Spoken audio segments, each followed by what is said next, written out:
Sementara ini teman-teman, saya rindu kita boleh bagi kelompok dulu. Kita sharing kelompok barang 10-15 menit, karena ada satu hal yang penting dan sangat relate dengan kita sebagai anak muda dalam menjalankan misi. Ini bagaimana kita menjangkau pemuda yang belum terjangkau.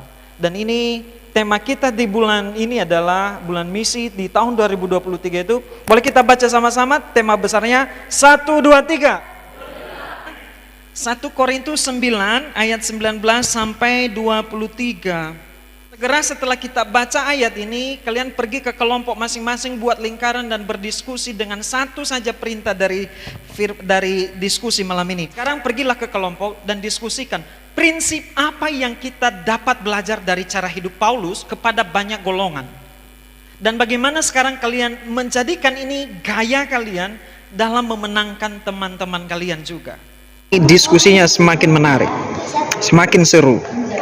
Apa yang mereka temukan, kita akan dengar mereka sebentar. Nampaknya kelompok ini sudah mendapatkan yang dimaksudkan. Guys, ini kelompoknya nampaknya sudah mendapat jawabannya. Mereka sudah sangat yakin. Kita akan dengar mereka sebentar. Selanjutnya kelompok ini sersan, serius tapi santai. Nampaknya mereka sudah banyak mendapat contoh-contoh dan prinsip-prinsip dalam cara Paulus menjangkau banyak orang. Kita akan dengar mereka sebentar lagi. Shalom. Sekali lagi, shalom. Baiklah, di sini kami mau saya pribadi ya mau mewakilkan teman-teman yang ada di kelompok kami, membagikan ada salah satu prinsip yang kami temui di dalam firman Tuhan yang telah dibagikan tadi. Langsung saja kami menemukan prinsip dari seorang Paulus dalam jangkau setiap orang dan batasan dalam prinsip tersebut itu apa. Nah, prinsip yang kami temukan di sini ialah menjadi seorang hamba bagi semua orang atau setiap orang yang ada di sekitar kita. Nah, dalam kehidupan sehari-hari ini maksudnya begini, kita bisa menjangkau setiap orang ini dengan cara menjadi seorang sahabat, menjadi seorang teman, dan kita mengikuti alur apa yang menjadi ibaratnya zaman sekarang gitu ya, mengikuti zaman, mengikuti pola dari pergaulan yang ada. Jadi setidaknya kita tuh bisa membaur, bisa sefrekuensi sama mereka, jadi mereka tuh bisa termotivasi untuk ikut dari ajakan yang kita, misalnya kayak gini, kita berteman dengan seseorang tapi cara bergurau mereka dengan bergurau kita itu beda, ya kan? Jadi otomatis kalau teman yang satu ngajak, yang satunya ini enggak mau gitu kan, karena merasa aduh saya enggak nyambung sama dia, ngapain saya mau ikut sama dia kan, ikut kawan yang lain yang sefrekuensi, ya kan? Jadi intinya kita menjangkau orang, kita berusaha untuk membaur sama mereka, bagaimana cara mereka bersosialisasi, cara mereka bergurau, cara mereka menyampaikan pendapat mereka terhadap kita. Nah, tapi di dalam prinsip tersebut ada batasan yang harus kita pegang sebagai seorang pemuda Kristen, dan terutama untuk bergaul dengan orang-orang yang berbeda. Jadi kita bisa membaur sama mereka, kita bisa sharing tentang pengalaman tentang dari gereja kita terhadap mereka, tapi ingat untuk selalu tetap teguh tentang hukum Kristus. Baik, terima kasih, sekian dari materi yang kami peroleh. Shalom.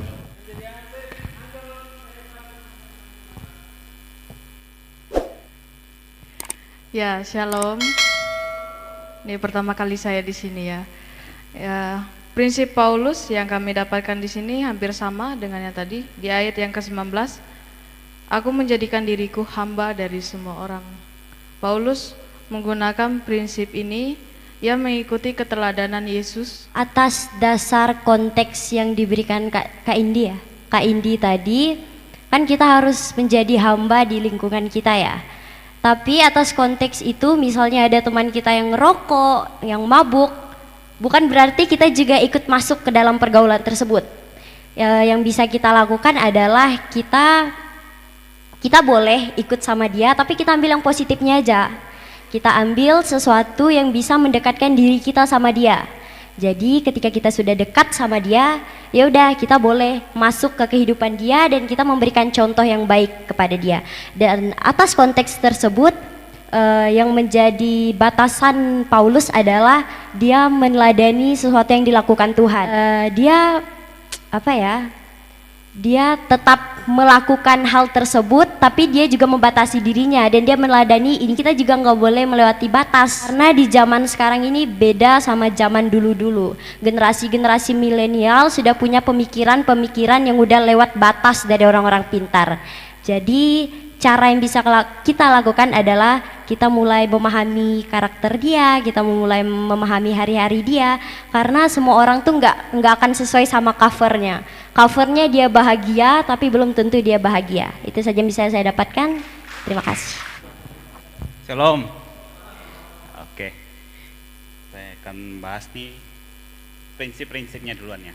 Prinsip-prinsipnya yang pertama itu Paulus memberikan kita dari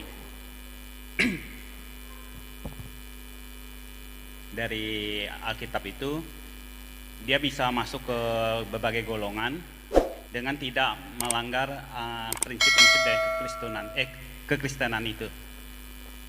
Dia bisa masuk ke berbagai hal, misalnya ke kaum-kaum yang high dan ke kaum yang ke bawah itu bisa dia masuk, tapi dia tidak membatasi kalau dia di golongan itu juga.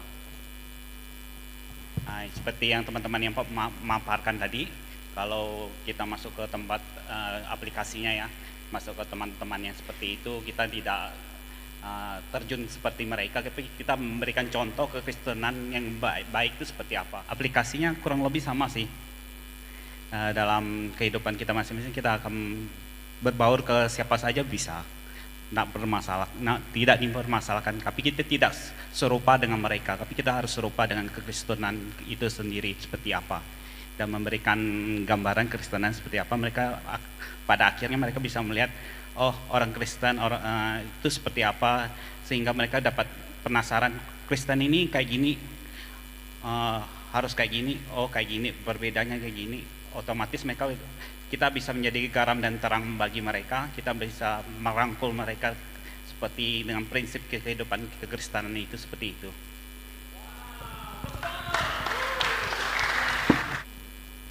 Shalom. Masih Kristen kan? Di sini saya akan memaparkan sedikit hasil diskusi yang sangat sebentar. Bunyi, Bang.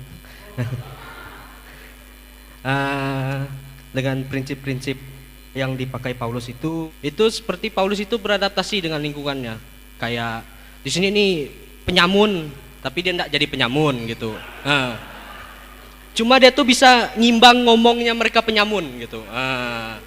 Supaya dapat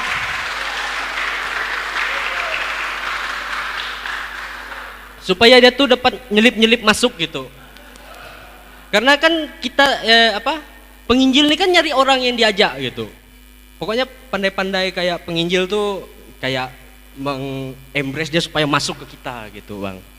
Kan prinsip kita penginjilan, mau dia kayak tadi di ayat tuh kan ada yang tanda kutip orang lemah itu kan, dalam arti kata mungkin dia awam, mungkin dia sekedar hidup gitu kan, butuh namanya asupan rohani gitu, dia masih bingung. Yang kedua itu yang masuk juga tadi prinsipnya tidak gengsi, itu ya tadi nyelip-nyelip itulah maksudnya. Yang ketiga kepemimpinan hamba, artinya kayak kita ini kan mau memimpin orang gitu, Bang. Jadi kan harus ada kepemimpinan dari kitanya sendiri begitu. Mungkin Shopee juga jadi salah satu alat penginjilan gitu.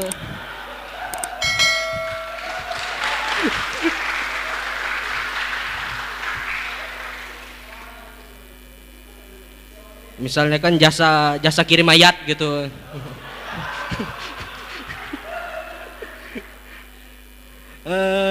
juga itu nih beberapa apa nih? Beberapa batasan. Menurut saya batasan bagi Paulus itu etika dan moralnya dalam lingkungan berkristen gitu, Bang. Jadi supaya itu membatasi dia supaya dia tidak telajak gitu, Bang. Nah, oh iya, Bang. Supaya dia tuh tidak telajak gitu. Nanti siapa tahu dia itu. Misalnya ke penyabu kan tiba-tiba pendetanya nyabu juga kan agak susah gitu kan gitu, Pak. Cuma dibatasi gitu. Mungkin itu saja, Bang. Ini keren loh. Maksudnya saya sangat salut dan terima kasih atas respon teman-teman dengan diskusi ini. Dan ini sebenarnya yang kita berharap setelah diskusi ini, teman-teman, kita semakin relevan dalam panggilan menginjili dan bermisi ini. Kita tidak berkata lagi bahwa itu tugas Bang Gea, bukan Pak Pendeta saja, Bang Nabet, dan tidak gereja saja. Tetapi ini adalah hidup saya setiap hari. Nah, kalian sebenarnya sudah menyampaikan prinsip ini, dan saya ingin mempertegasnya kepada kita sebagai poin yang kalian bisa ingat dan praktekkan. Dan sama-sama kita praktekkan. Prinsipnya adalah menjadi seperti. Sekali lagi, menjadi seperti. Kalimat kalian tadi, beradaptasi, berbaur, apalagi tadi itu, apalagi tadi lah, berbaur, beradaptasi, masuk, nyelip-nyelip gitu, ya kan? Nah, teman-teman, dia menjadi seperti. Ada golongan yang disebut di sini. Dia menjadi apa, teman-teman, di situ? Dia menjadi hamba bagi semua orang, supaya dapat memenangkan sebanyak mungkin orang. Dan sekarang dia lebih spesifik kepada orang Yahudi. Siapa orang Yahudi ini, teman-teman? Mereka ini orang yang saklek dengan aturan agama. Wah, syariat mereka ini tidak ada yang lawan. Dan untuk memenangkan itu, untuk bisa masuk ke sana, teman-teman, dia menjadi seperti orang Yahudi. Dia sendiri orang Yahudi. Tetapi dalam hal misalnya tidak makan daging bab, dia tidak makan.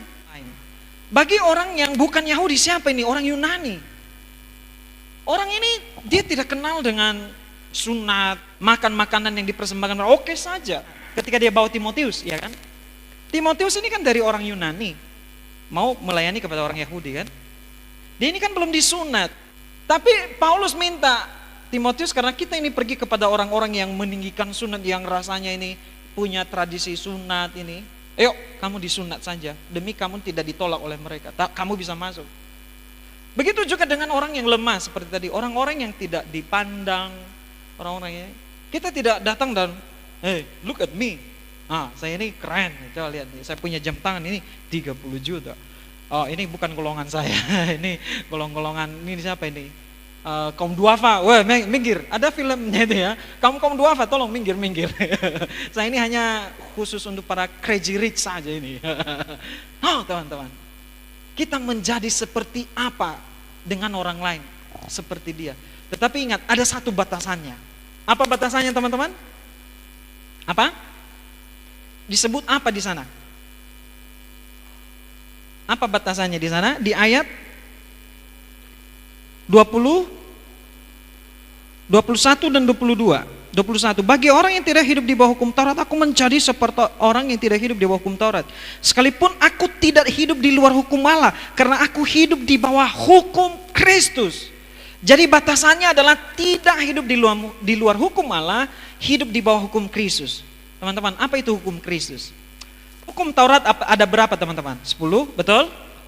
Jadi kalau kita hidup di bawah hukum Taurat, maka ukurannya adalah 10 itu. Tetapi ketika dikatakan hukum Kristus, apa, teman-teman?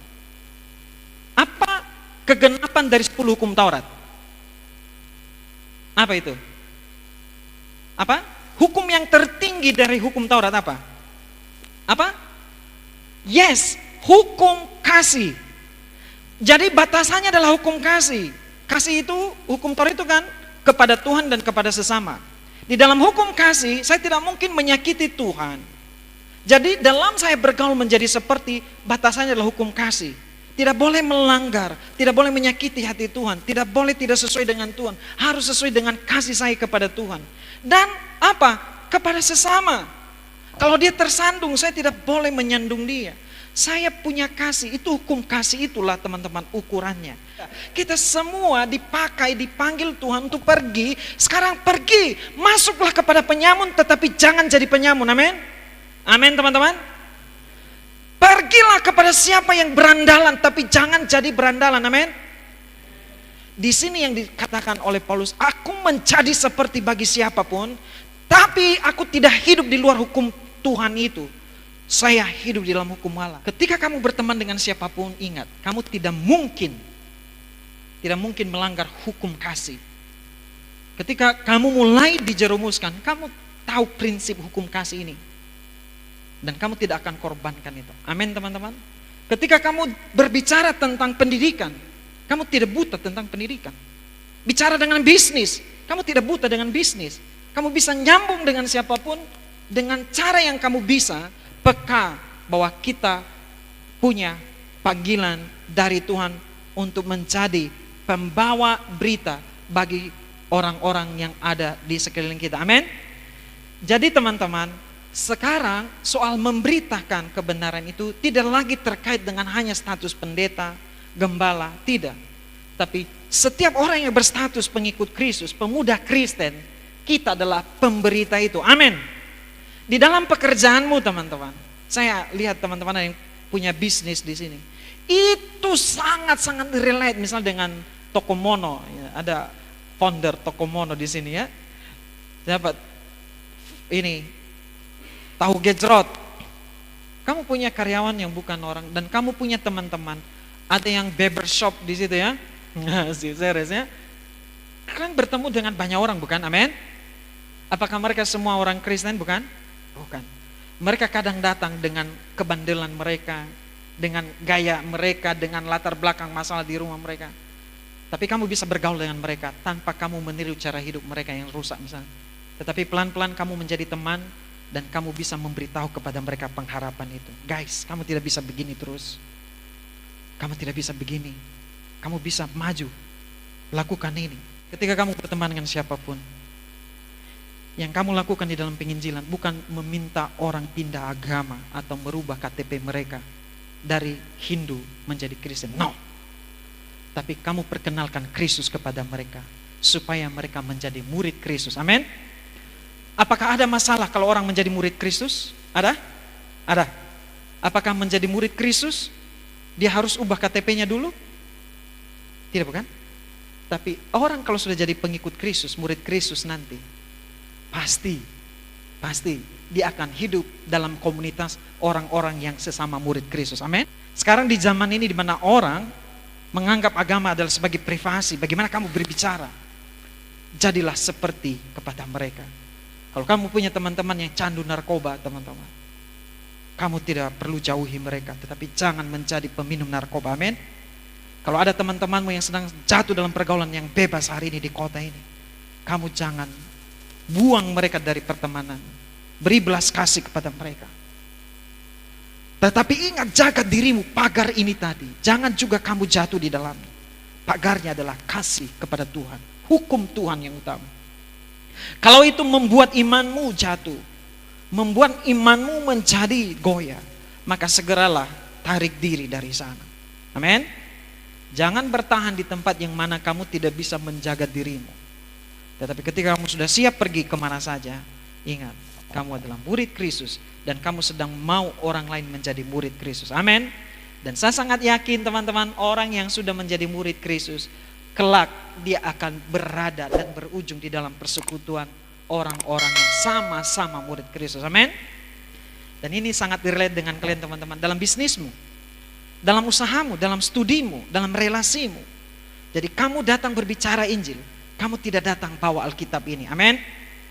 Tapi yang kamu bawa adalah bagaimana kehidupan murid yang sudah diubahkan itu kepada teman-temanmu. Jadi dalam segala status kalian apapun, sekarang pikirkan bagaimana saya bicara dengan temanku. Masuklah lewat masalah dia, masuklah lewat cara dia, masuklah dengan pergumulan dia, dengan apa yang sering yang dia bicarakan denganmu. Masuklah di sana. Tunggu saat yang tepat dan tembak dia di bagian itu.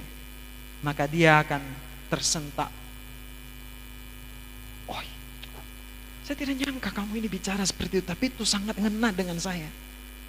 kamu bicara tentang luka, tetapi luka ini rasanya ketika kamu bicara itu rasanya perlahan nyaman dengan apa yang kamu katakan. Disinilah teman-teman, boleh aku pegang tanganmu, aku ingin mengatakan perkataan berkat dan doa untukmu. Yes, teman-teman, itu sangat yes sekali, Mas. Ingat teman-temannya, jadi seperti saat kamu sedang berada di tengah-tengah orang yang kamu mungkin berbeda prinsip itu, tapi ingat, kamu harus punya pagar di sana, yaitu hukum kasih. Amin. Teman-teman, di dalam pergaulan di kota ini, jadilah teman yang dapat merangkul mereka yang sudah jatuh, tetapi dengan batasan, yaitu hukum kasih. Amin. Semoga kalian menjadi utusan dari Tuhan untuk pergi kepada kota Sintang ini. Kalian tidak pergi ke Minangkabau di sana, karena di sini sudah dikirim orang Padang. Kalian tidak pergi ke Cisarua sana untuk dapat orang Sunda. Di kota ini sudah banyak orang Sunda. Kalian tidak pergi kepada orang-orang Bugis. Di kota ini ada orang Bugis. Jadi jangkaulah sebanyak mungkin teman-teman. Oke teman-teman, dengan profesi kalian apapun kalian jadi nanti, itu adalah media kalian bisa menjadi seperti apa untuk menjangkau sebanyak mungkin. Amin.